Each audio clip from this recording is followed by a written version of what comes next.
যেখানে আল্লাহ তাআলা বিশ্বনবীর 5টি বৈশিষ্ট্যের কথা বলেছেন। কয়টি? সবাই বলুন আওয়াজ করে, কয়টি? 5টি বৈশিষ্ট্যের কথা আল্লাহ তাআলা এই আয়াত দুটিতে উল্লেখ করেছেন। বিশ্বনবী সাল্লাল্লাহু আলাইহি ইসলামের জীবনী, ওনার বায়োগ্রাফি নিয়ে কথা বলাটা দুষ্কর, কারণ এটার কোনো শেষ নাই, কুল নাই, কিনারা নাই, বিয়ন্ডলেস, বাউন্ডলেস, বটমলেস। সুবহানাল্লাহ বলেন। কারণ তিনি তো এমন নবী যিনি হ্যাঁ বললে এটা শরীয়তে হালাল হয়ে যায়। নবীর মুখ দিয়ে যদি বেরোয় হ্যাঁ, নাম, ইয়েস, তাহলে এটা হালাল, ঠিক কিনা বলেন? এ নবীর মুখ দিয়ে যদি না বের হয় যে না, নো, তাহলে এটা শরীয়তে হারাম হয়ে যায়।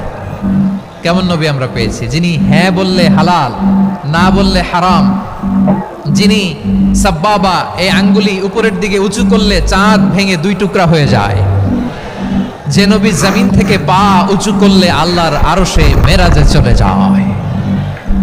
এমন নবীর উম্মত আমরা হয়েছি। যে নবীকে বাদ দিলে কোরআন বোঝা যায় না, কারণ এ নবীর উপরই কোরআন নাজিল করেছে কে?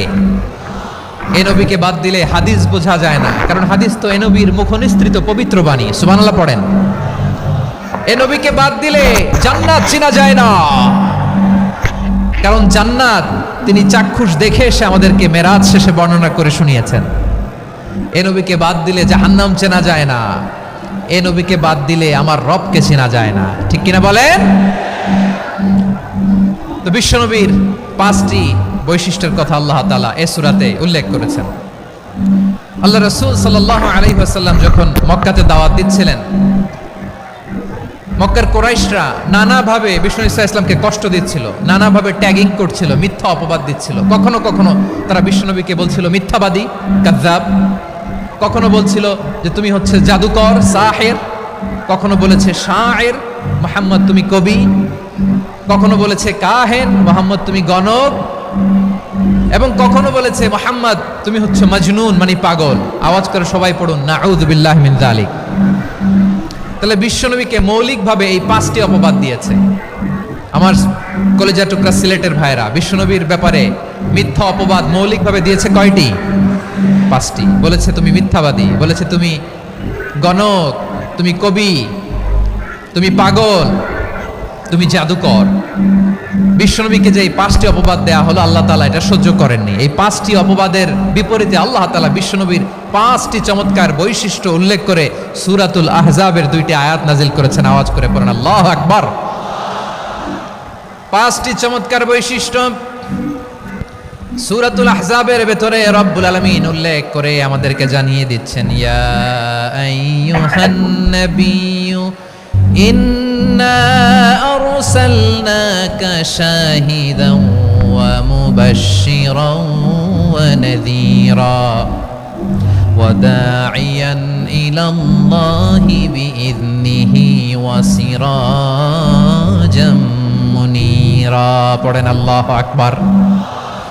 রব্বুল আলামিন ডেকে বলেন, ও নবী, নিশ্চয় আমি আপনাকে সাক্ষ্যদাতা রূপে প্রেরণ করেছি, সুসংবাদদাতা রূপে প্রেরণ করেছি, সতর্ককারী রূপে প্রেরণ করেছি, আল্লাহর দিকে আহ্বানকারী রূপে প্রেরণ করেছি, আর আলো দানকারী চেরাগ রূপে, প্রদীপ রূপে প্রেরণ করেছি। পড়েন সুবহানাল্লাহ। 5টা বৈশিষ্ট্য। 1 নম্বরে আল্লাহ তাআলা বলেন, হে নবী, নিশ্চয় আমি আপনাকে সাক্ষ্যদাতা হিসেবে প্রেরণ করেছি। সাক্ষ্যদাতা, বিষ্ণু ঈসা ইসলাম সাক্ষ্য দিবেন, এজন্য শাহিদ। শাহিদ মানে সাক্ষ্যদাতা। আওয়াজ করে বলুন, শাহিদ মানে কি? তিনি সাক্ষ্য দিবেন। মুবাশশির, 2 নম্বর বৈশিষ্ট্য হচ্ছে তিনি মুবাশশির। মুবাশশিরুম বিরাহমাতিল্লাহি ওয়া বিল জান্নাহ। তিনি আল্লাহর রহমতের সুসংবাদ দেন, তিনি আল্লাহর জান্নাতের সুসংবাদ দেন। সুবহানাল্লাহ পড়েন। 3 নম্বর বৈশিষ্ট্য হচ্ছে নাযীর, তিনি সতর্ককারী, ওয়ার্নার। তিনি সাবধান করতে এসেছেন, রিমাইন্ডার দিতে এসেছেন যে আল্লাহর পথে যদি না চলো, শিরকি কাজ যদি না থামাও, তাহলে এমন আযাব আসবে আল্লাহর পাকড়াও থেকে তুমি বাঁচতে পারবে না। তিনি নাযীর। বিষ্ণু ঈসা ইসলামের 4 নম্বর বৈশিষ্ট্য হচ্ছে দাঈয়ান ইলাল্লাহ, তিনি আল্লাহর দিকে আহ্বানকারী। এই যে আমরা আমাদেরকে পরিচয় দেই যে আমরা দাঈ, বলি না? বলি যে উনি হচ্ছেন একজন দাঈ ইলাল্লাহ। বহু বচন আমরা বলি আদ-দুআত ইলাল্লাহ। এটা কোরআনের এই আয়াত থেকে এসেছে। সুবহানাল্লাহ পড়েন।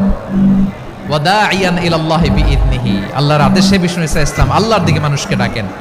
এবং বিষ্ণু ঈসা ইসলামের 5 নাম্বার বৈশিষ্ট্য হচ্ছে সিরাজাম মুনীরা, আলোদানকারী প্রদীপ, আলোকদীপ্ত প্রদীপ, যে আলো দিয়ে তিনি গোটা বিশ্বকে আলোকিত করেছেন। আওয়াজ করে পড়েন আল্লাহু আকবার।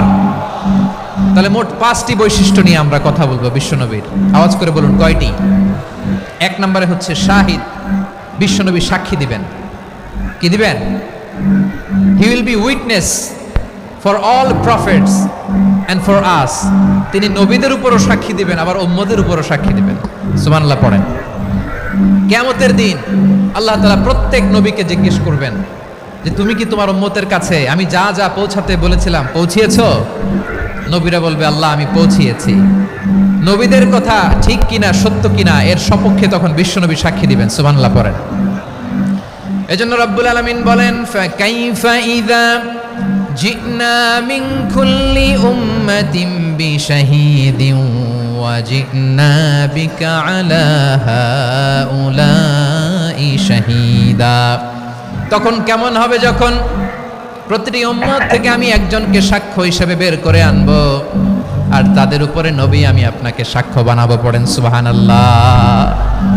তাহলে সব উম্মতের ব্যাপারে সেই উম্মতের নবীরা সাক্ষ্য দিবে, আর ওই নবীদের উপরে আমাদের নবী বিশ্বনবী সাক্ষ্য দিবেন। সুবহানাল্লাহ পড়েন। এজন্য বিশ্বনবী হচ্ছেন শাহিদ। শাহিদের আরেকটা ব্যাখ্যা হচ্ছে বিশ্বনবী সাল্লাল্লাহু আলাইহি ওয়াসাল্লাম আমাদের সাক্ষীর উপরে তিনি সাক্ষী দিবেন। তিনি নবীদেরও সাক্ষী, আবার আমাদের উপর উম্মতের উপরও সাক্ষী। সুবহানাল্লাহ পড়েন।